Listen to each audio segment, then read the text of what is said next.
আজকে আমি লেগসের ওয়ার্কআউট করেছিলাম জিমে। তো লেগসের ওয়ার্কআউটের মধ্যে এই মেশিনটি খুবই চমৎকার এবং খুবই এফেক্টিভ, তো ভাবলাম আপনাদের সাথে শেয়ার করি। এই মেশিনটির নাম হচ্ছে hip adductor and abductor machine. এটি 2-in-1 একটি মেশিন, দুইভাবে করা যায়।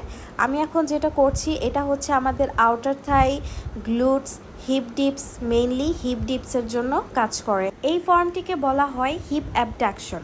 হিপ অ্যাবডাকশনেরও কিন্তু দুটি ভেরিয়েশন আছে। একটি হচ্ছে সিটে আপনি স্ট্রেট হয়ে, ব্যাকটা স্ট্রেট থাকবে তারপরে করবেন।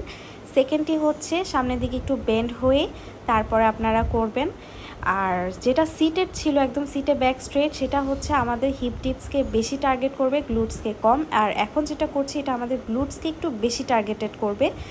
আর এটা থার্ড ভেরিয়েশন হচ্ছে হিপ অ্যাডাক্টর।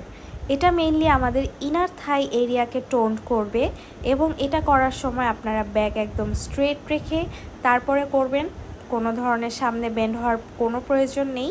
ঠিক আমি ভিডিওতে যেভাবে দেখিয়েছি আপনারা সেভাবে করবেন। আর প্লাস এটা ওয়েট ব্যালেন্স করার অপশন তো আছেই। শুরুর দিকে আপনারা যখন স্টার্ট করবেন অবশ্যই ওয়েটটা কম নিয়ে ইউজ করবেন, এরপর আস্তে আস্তে আপনারা ওয়েট বাড়াবেন। আর চেষ্টা করবেন আপনার মুভমেন্টগুলো যেন কন্ট্রোলড হয় এবং আপনার দ্বারা ব্যালেন্সড হয়। কোনো ধরনের তাড়াহুড়ার কোনো প্রয়োজন নেই, আস্তে ধীরে সুন্দর মতো করবেন। Thanks for watching.